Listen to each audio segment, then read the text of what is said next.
Assalamualaikum warahmatullahi wabarakatuh. Selamat pagi, Polantas Aceh hadir. Saat ini saya sedang berada di Masjid Raya Baitur Rahman, Banda Aceh. Hari ini 26 Desember 2024 memperingati 20 tahun tsunami Aceh.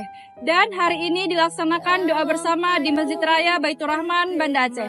Kami dari Direktorat Lalu Lintas Polda Aceh melaksanakan membagikan snack kepada masyarakat yang akan melaksanakan doa bersama. Situasi arus lalu lintas di seputaran Masjid Raya Baitur Rahman terpantau aman dan lancar.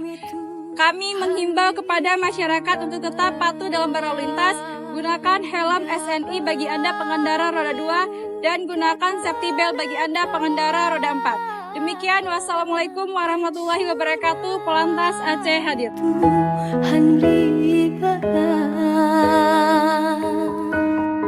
Anu kata